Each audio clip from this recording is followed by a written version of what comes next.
Hello students, स्वागत है आपका न्यू कैम्ब्रिज स्टडी में। पिछली क्लास में हम लोग प्रश्नावली 3.2 तक बात कर चुके हैं। आज हम बात करेंगे प्रश्नावली 3.3 की। तो देख लेते हैं प्रश्नावली 3.3 में हमें पढ़ना क्या है। तो यहाँ पे हमें क्या पढ़ना है, हम लोग पढ़ रहे थे सवाल को हल करने के विषय में कि अगर हमें कहीं पे समीकरण दिया जाएगा, दो चर रैखिक समीकरण, अगर कहीं पे हमें दो चर रैखिक समीकरण दे दिए जाते हैं तो उनको हल करने के लिए हमारे पास चार विधियां थी। रैखिक समीकरण, इनको हल करने की कितनी विधियां थी हमारे पास? चार विधियां थी, जिसमें पहली विधि थी आपकी ग्राफ विधि, और इस ग्राफ विधि के विषय में हम लोग डिस्कस कर चुके हैं, इस चीज को हम पढ़ चुके हैं।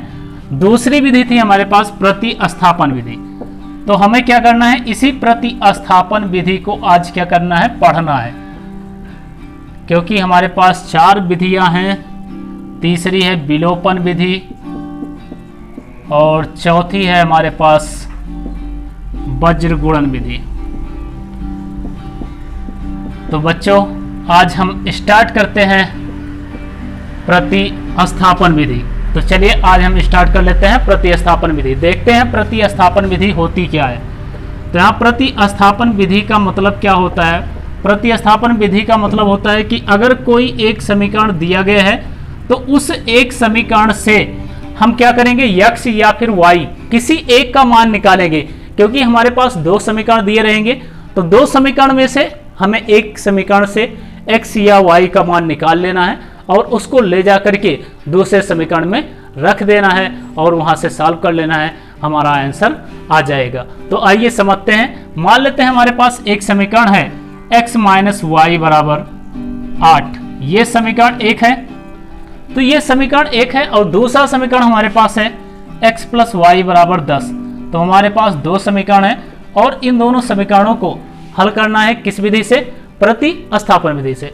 तो प्रतिस्थापन विधि से जब भी हल करना हो तो किसी एक समीकरण से हम किसी एक का मान निकाल लेंगे, चाहे x का मान निकाल लें चाहे y का मान। तो हम क्या करते हैं, यहाँ पे समीकरण एक लेते हैं और समीकरण एक से हम x का मान निकाल रहे हैं। तो समीकरण एक से हम क्या करेंगे, x का मान निकालेंगे। जब x का मान निकालेंगे तो x को एक तरफ कर लेंगे, y वाले को दूसरी तरफ। तो यहां से x बराबर हो जाएगा 8 प्लस वाई। x बराबर 8 प्लस वाई आ गया। अब ये जो x बराबर 8 प्लस वाई आया है, इसी का मान ले जा करके हम क्या करेंगे, समीकरण 2 में रख देंगे। तो चलिए आइए समीकरण 2 में इसको रखते हैं। तो यहाँ पे हम समीकरण 2 में रखेंगे, समीकरण 2 में। तो समीकरण 2 क्या था? समीकरण 2 था हमारे पास x प्लस वाई बराबर 10, ये था 2।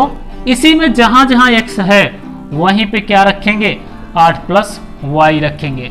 और जब यहाँ पे 8 प्लस वाई रखेंगे तो क्या हो जाएगा, तो यहाँ से हो जाएगा 8 प्लस वाई बराबर यहाँ से 10 आ जाएगा। और यहाँ पे 8 वाले को उधर भेज देंगे, वाई को जोड़ लेंगे तो यहाँ से हो जाएगा 2y बराबर 10 माइनस 8, और यहाँ से 2y बराबर आ जाएगा हमारा 2, और यहाँ से कैंसिल कर देंगे, y बराबर क्या आ जाएगा 1। तो यहाँ से हमें y का मान मिल जाएगा। और जब y का मान यहाँ से मिल जाए तब उसका मान ले जा करके x वाले में रख देंगे। तो यहाँ से हम y का मान रख रहे हैं किस में, समीकरण एक में। तो यहाँ पे लिखेंगे y का मान समीकरण एक में रखने पर। तो समीकरण एक में रखते हैं। समीकरण एक क्या था हमारे पास, समीकरण एक था x माइनस वाई बराबर 8, लेकिन हम यहाँ पे ना रख के रखेंगे कहाँ पे, रखेंगे x बराबर 8 प्लस वाई पर, क्योंकि हमें मान किसका चाहिए, x का मान चाहिए। तो x का मान चाहिए तो हमें y का मान निकाला गया है, तो इस y का मान यहाँ पे ले जाके रख देंगे। तो यहाँ पे हो जाएगा x बराबर 8 प्लस 1, और यहाँ से जुड़ के हो जाएगा x बराबर 9। तो इस प्रकार इसका आंसर क्या आया, इसका आंसर आया x बराबर 9 और y बराबर 1। तो ये कौन सी विधि थी बच्चों, ये थी हमारी प्रतिस्थापन विधि। इसी पे आइए एक दो सवाल हम और देख लेते हैं और इसको थोड़ा अच्छे विधि से समझ लेते हैं। तो चलिए आइए हम एक समीकरण ले लेते हैं। मान लेते हैं हमारे पास एक समीकरण है 2x माइनस वाई बराबर 8, ये समीकरण एक है। और दूसरा समीकरण हमें दिया गया है 3x प्लस 2y बराबर 24 दिया गया है। ये समीकरण क्या है? 2 है। तो हमें इन दोनों समीकरणों को क्या करना है? सॉल्व करना है। अगर इस दोनों समीकरणों को सॉल्व करना है तो किस विधि से सॉल्व करना है? प्रतिस्थापन विधि से। अगर प्रतिस्थापन विधि से सॉल्व करना है तो किसी एक से हम x का मान या फिर y का मान निकाल लेंगे। तो आइए हम यहाँ पे क्या करते हैं, समीकरण 1 से y का मान निकाल लेते हैं। तो हम क्या करते हैं, समीकरण 1 ले रहे हैं और इस समीकरण 1 से हम निकाल रहे हैं y का मान। समीकरण 1 से y का मान निकाल रहे हैं। तो चाहे यहाँ पे हम y का मान निकालें या फिर x का मान, आप x का मान भी निकाल सकते हो। देखिए कैसे निकालेंगे। 2x माइनस वाई बराबर 8 है। अगर हमें x का मान निकालना होगा तो x वाले को इधर रोकेंगे, y को उधर भेज देंगे। तो यहाँ से हो जाएगा 2x बराबर, यहाँ पे हो जाएगा 8 प्लस वाई, और x बराबर कितना आ जाएगा? 8 प्लस वाई बटे 2। तो अगर x का मान निकालेंगे तो इस तरह आ जाएगा। अगर हम y का मान निकालना चाहें तो क्या होगा? अगर हम y का मान निकालेंगे तो हो जाएगा 2x माइनस वाई बराबर 8 था। y का मान निकालेंगे तो 8 को इधर ले आएंगे और y को उधर भेज देंगे। तो 2x माइनस 8 बराबर y। तो हम y का मान निकालेंगे तो इस तरह निकालेंगे, अगर x का मान निकालेंगे तो इस तरह निकालेंगे। हम दोनों विधियों से इसको क्या कर सकते हैं, सॉल्व कर सकते हैं। तो जो हमें सरल लगे हम उसी से करेंगे। तो हम यहाँ पे सॉल्व किससे कर रहे हैं? y से, क्योंकि इससे हमें गुणा करना आसान हो जाएगा। अब हम क्या करते हैं, समीकरण 2 ले लेते हैं। यहाँ पे हम समीकरण 2 ले लिए। समीकरण 2 से, समीकरण 2 हमारे पास क्या है? समीकरण 2 है 3x प्लस 2y बराबर 24। ये समीकरण 2 है। इसी समीकरण 2 में हम क्या करेंगे, जहां पे y लिखा हुआ है वहीं पे उसका मान रख देंगे। किसका मान रखेंगे? y का मान रखेंगे। तो हम y का मान यहां से रख लेते हैं। तो यहां से हो जाएगा 3x प्लस 2, y के स्थान पे हम क्या रख रहे हैं? 2x माइनस 8 रख रहे हैं, बराबर 24 कर लेंगे यहाँ से। तो यहाँ से गुणा कराते हैं।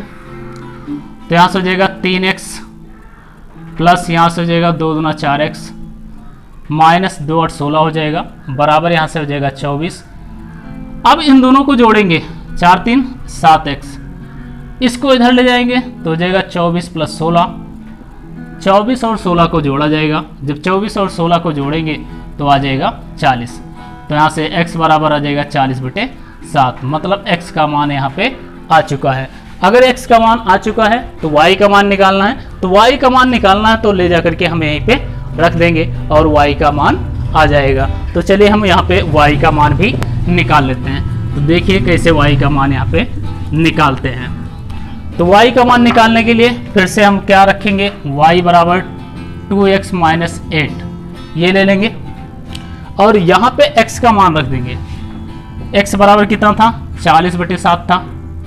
इसको यहाँ पे रखेंगे और जब इसका मान यहाँ पे रखा जाएगा तो यहाँ से हो जाएगा y बराबर 2 गुणे 40 बटे 7 माइनस 8। तो यहाँ से y बराबर, यहाँ से गुणा कराएंगे तो ये हो जाएगा 80 बटे 7 माइनस 8 बटा 1 करके एलसीएम ले लेंगे। और जब एलसीएम ले लेंगे तो क्या आ जाएगा, तो यहाँ से आ जाएगा 7 और ये हो जाएगा आपका 80 माइनस 8 सते 56 और यहाँ से घटा देंगे तो y बराबर आएगा कितना आ जाएगा, 10 में से 6 घटाओगे 4 आ जाएगा, यहाँ 7 में से 5 घटाओगे 2 आएगा, तो ये आ जाएगा 24 बटे 7। तो इस प्रकार आपका आंसर देखा जाए तो आंसर कितना हो गया, आंसर हो गया x बराबर 40 बटे 7 और y बराबर 24 बटे 7। तो ये कौन सी विधि थी, ये आपकी थी प्रतिस्थापन विधि। तो बच्चों अब हम आगे इस पे आधारित प्रश्नों को देखेंगे प्रश्नावली 3.3 में। धन्यवाद।